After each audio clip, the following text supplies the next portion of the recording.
Welcome to our Spring Docs Day, and welcome to our 10th anniversary, which is even more exciting for us. But I should thank you, because without an audience, you don't have a wonderful film festival, and you are great documentary fans, and we so appreciate that. So many moments in that film resonated with the present moment. What drew you to the story? And but first, tell me when you actually made the film. What is the date on it? it? It started about 2 years ago, and was finished. And it was finished maybe 10 months ago or so. And Before the present moment. Before the present moment. If I could do anything to skip the present moment, I would feel much better. Can I go to sleep? But, you know, if you remember the Reader's Digest condensed versions, I just gave you 100 years. 90 minutes, 100 years, pretty good. But in those 100 years, you discover that the themes, power, immigration, the role of women, were there 100 years ago and are certainly there today.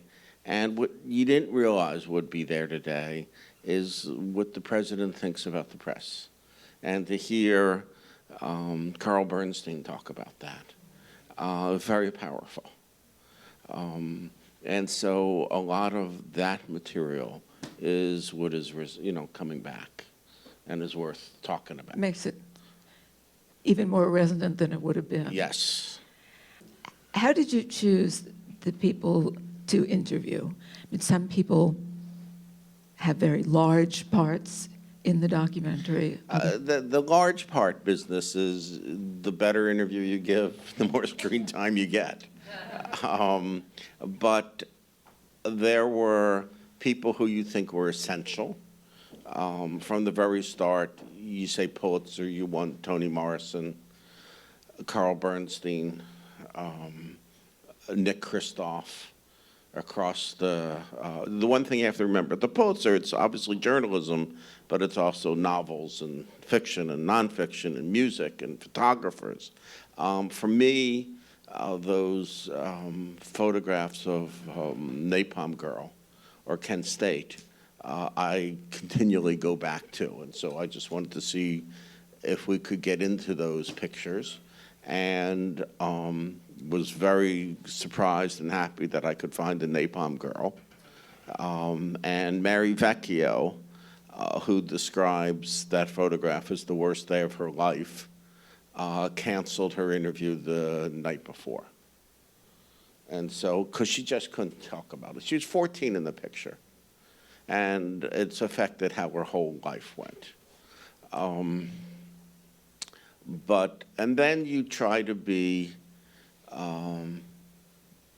inclusive and have diversity and who's younger.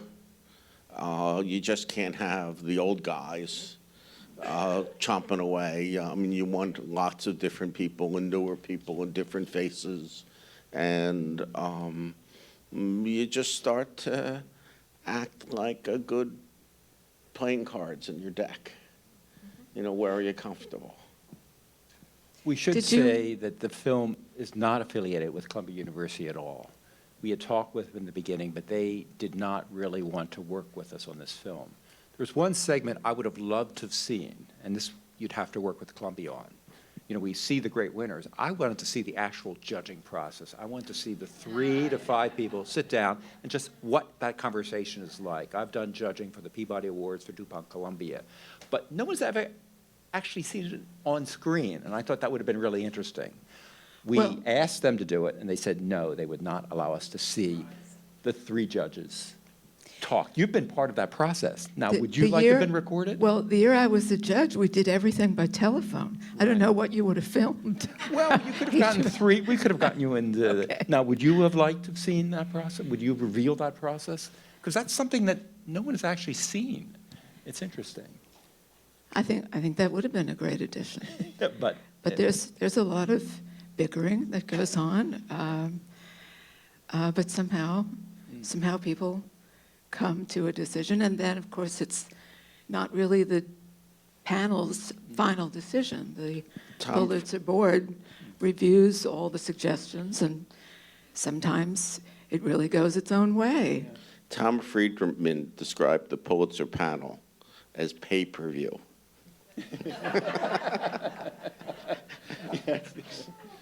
And what would that price have been? But the one person who's written about the whole process is Michael Cunningham. You saw him quite a bit in the film. He wrote a very long essay for The New Yorker and really got inside what it's like to make the decision. How do you talk about judging other people's work? And I'm not sure what Columbia and the Pulitzer Prize thought of that essay, but it was the most revelatory of anything I've read. And you didn't want to quote him saying any of that? It's, I mean, he mentions it in the beginning, but then his prize, with his committee recommended, the board decided not to award the fiction category that year. So that's one reason why he wrote that essay. And we cut that scene, and we had 2 of the 3 panelists in a conversation, more or less, back and forth. But it seemed a little like they were griping, and it, for me, had a better feel taking that one further step back and talking about what did and didn't get it, how do you miss, rather than books from 2012 that the audience wouldn't necessarily be familiar with. I'm curious how you organized it. You know, as you said, you're covering 100 years, many different aspects of the prize, categories of the prize. There were a couple of moments that really felt triumphant to me, as when you went, I think it was from the Kent State shooting to the image of birds and the poem by Jody Graham. How do you splice those? See, it's interesting that you think that was triumphant. There, in the film, I think that there are connections that are obvious, A to A, red to red, and connections that aren't obvious. And that's one that I would say isn't obvious. Maybe that's why I liked it. That I think if you do too much of one or the other, it's too predictable. And the one thing from the beginning is, from the very start, I said there's going to be about 10 minutes of Pulitzer history. And in reality, there's 12.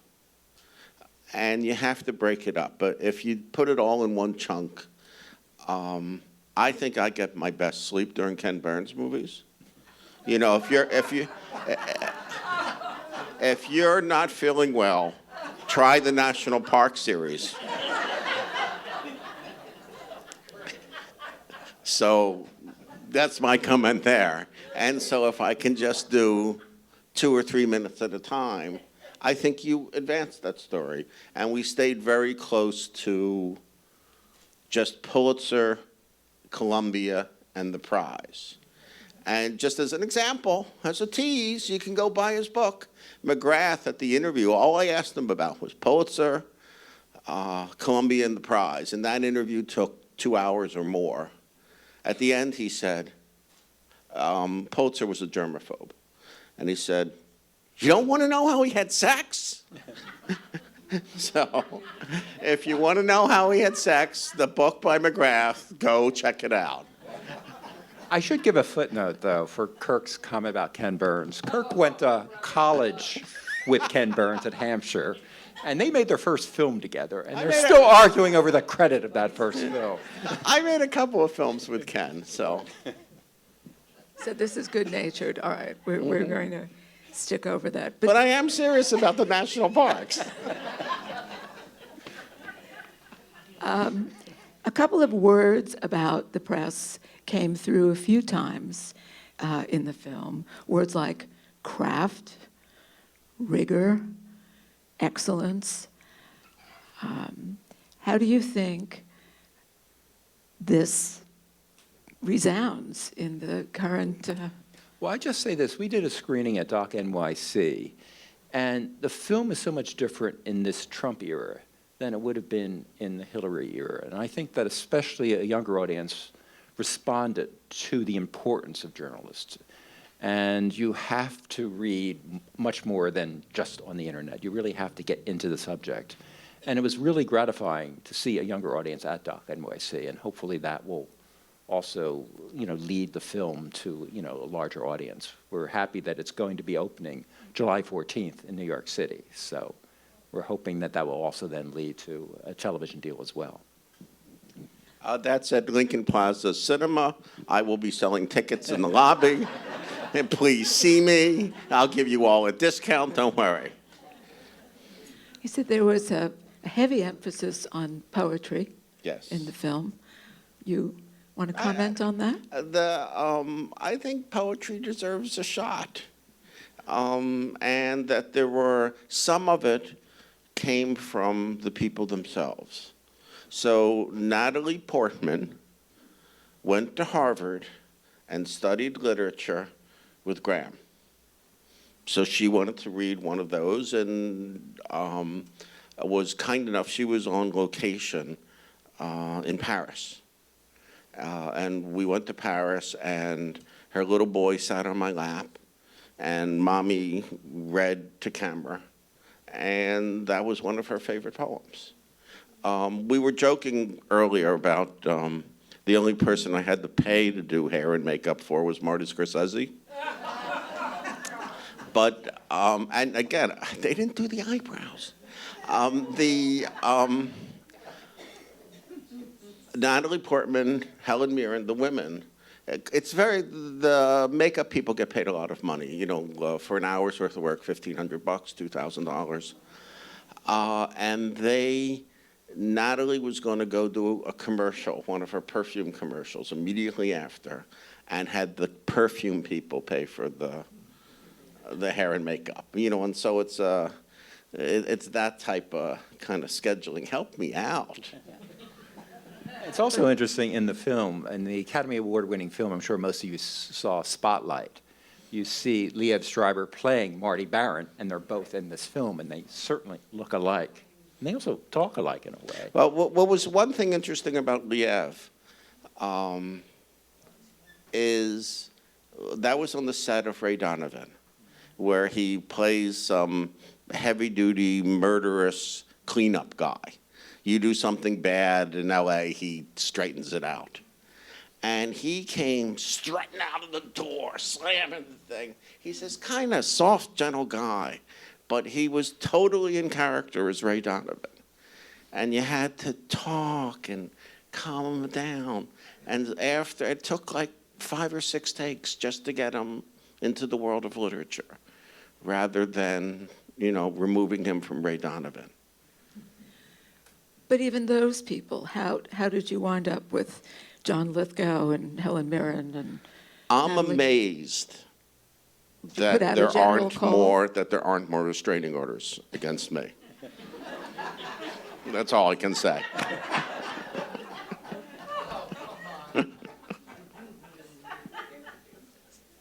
So those were your choices? People you... Well, there are some people who you just ask. I mean, I know Marty from the New York scene, but I can't push him around. Liev and Ken Burns and I all went to the same college. And, so maybe there's some connections that could be made. Lithgow had done a recording of great poetry and was a noted Robert Frost fan. And so you can kind of beg that way. And I wanted someone, the voices in Beloved and the Harper Lee book aren't older people. They're younger people. And so who can we get who's young and who's, And so Yara, her picture at the time was everywhere. I still see it around. She was in the bus stops and things. She's a star on Blackish. And she was very interested in this. And did the two of you plan it together? No, I received a call from some Greek potential funders. They're very interested in American literature. They wanted to tie it into, the whole Greek tradition. And we talked about projects, and this Pulitzer was one of the possibilities. There was a potential exhibition of books as well. That didn't turn out. But I was very interested in the whole judging process. I knew that Kirk was as well, and we were able to sit down. We had many meetings in the Gramercy Park area about this film before it actually started. So just to the point you made before about having variety in the film, there are so many bits and pieces, even a book group meeting in a cafe in Brooklyn. Isn't that great? That's a fun part. And we called them up and said, "What are you doing this weekend?" They said, "Middlesex." Wow, that was a gift. You think I planned that? No. There's what's the Hitchcock had a quote that in feature films the director is God, but in documentaries God is the director. So you got that one I was lucky on. Okay. And we talked about other segments, too. There are a lot of obsessed collectors of Pulitzer Prize books around the country, some for first editions, some for just paperbacks. That was a potential segment. We didn't use it, but there's certainly, Pulitzer resonates to quite a few people around the country for many different reasons, from book clubs to collecting. And lecture programs. So you could have made the film a lot longer, or you could... It could have been longer, and I don't know if it's me, but the initial cut of New Orleans was twice as long, and I thought it was a real tearjerker cut. It could have stayed that length, but it was out of whack with the movie. But certainly a lot happened with all of those themes down in New Orleans. So from the time you conceptualize the idea and you start to look for people who will speak on camera, people who will read sections from, take us through that process. What is the timeline like? One of the things that's always helpful, there was an executive producer who I worked with years ago named Judy Crichton, who American Experience. And you had to do these script books that said the words and the pictures and the other images.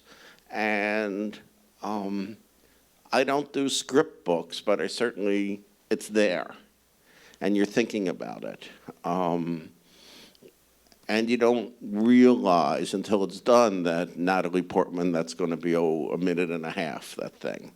And so you wind up in the park doing slow motion pictures of birds. That's why that moment was not triumphant. But you kind of work those things through.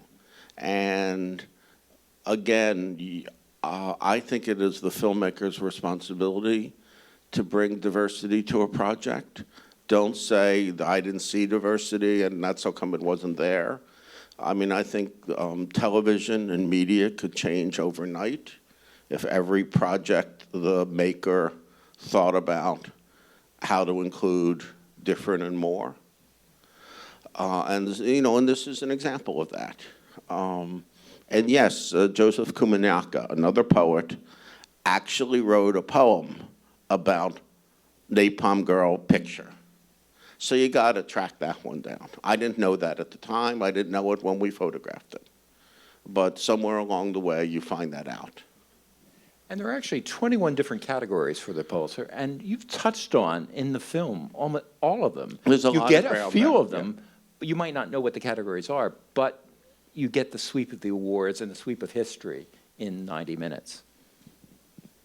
And it would be boring to just list all 21 categories. How about listing the finalists? Would you like that? No. I'm joking. Yeah, my next project is not about the winners, but the finalists. What do you think? I'm available. So are there questions from the audience? Right here. Kirk, Ron, you did a wonderful job. I didn't know you were brothers. 20 years I've known each of you. This is amazing. This is a producerial question, but I'm very curious about Liev and that very moment you mentioned. He was the only actor, and I love the way you put them on the screen. He was reading, no one else was. Is that because he didn't want? He did not want to. Something that I didn't know existed until this project that I bought was you can turn your iPad into a teleprompter. And it goes in front of the camera and you read, and certainly Natalie loved that. The actresses were all, the TV types, this is great. Liev thought it was disrespectful to the word. And I didn't feel a need to argue with him. What you want is a reading that is true, that is honest, that is from their heart.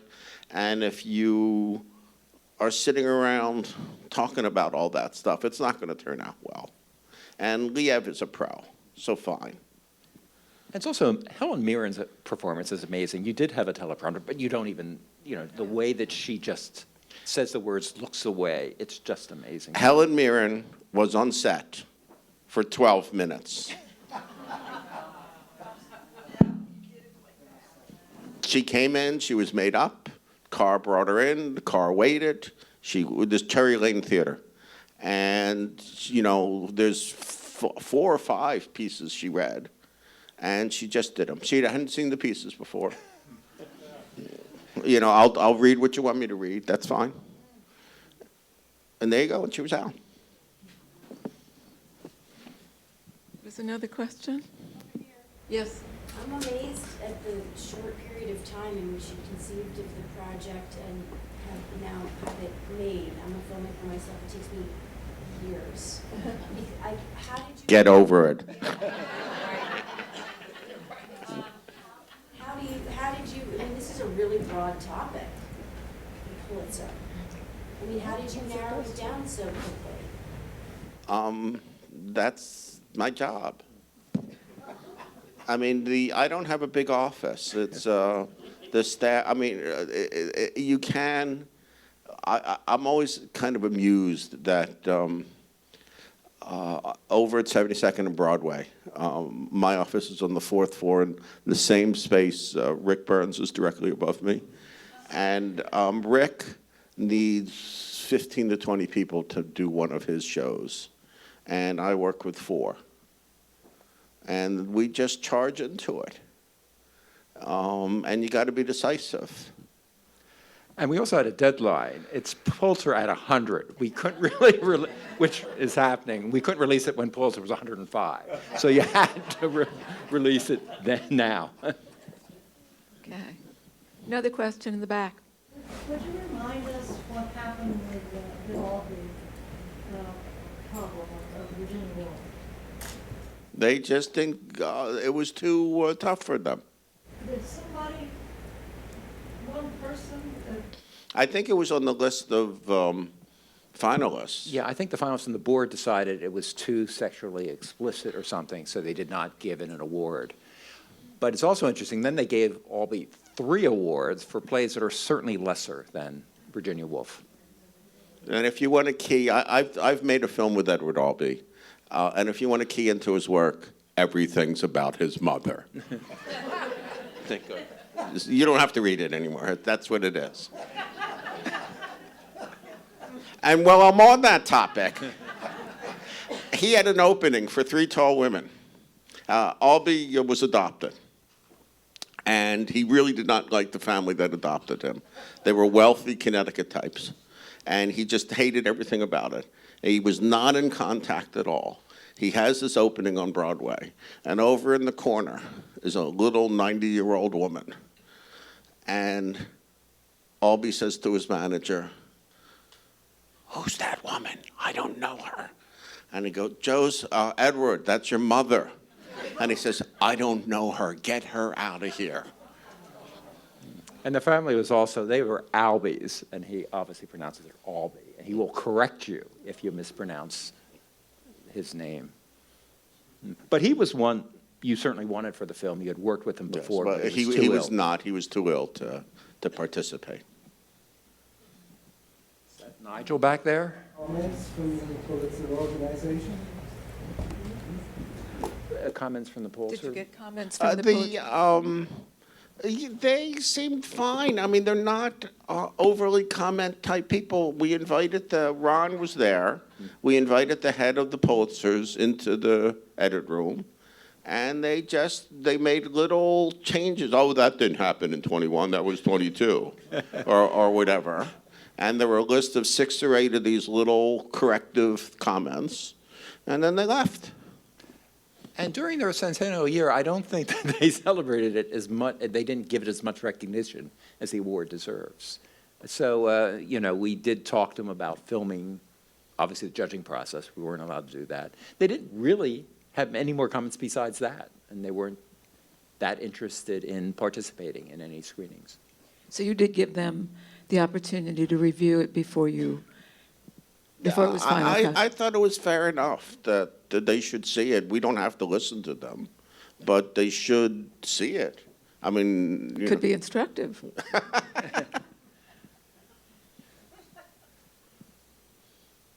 Any other questions? I have one more. I'm curious then, I didn't understand this. So this was an idea you guys came up with? No, it's an idea that sort of came to us, and the idea of doing something with book culture from an international group. And then we talked about the Pulitzers, the centennial was coming up, and it looked like a real interesting way to look at books, judging, and how we think about them. What's next? There are a couple of projects that are all fascinating and interesting and wonderful and incredible, and I'm not going to tell you. What is your best hope for this project? This one, I'm thrilled that something like, I think I read 12,000 documentaries get submitted to Sundance each year, and maybe by the end of the year, 15 or 20 open theatrically. And we have our shot at a theatrical open. First Run Features is the distributor. And let's just hope that's something that it can play other towns. If it does well in New York, there are the places where you would think it would go.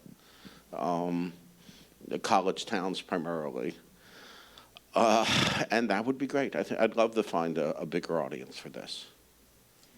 Well, again, I think the resonance it has with the present moment will definitely work in your favor.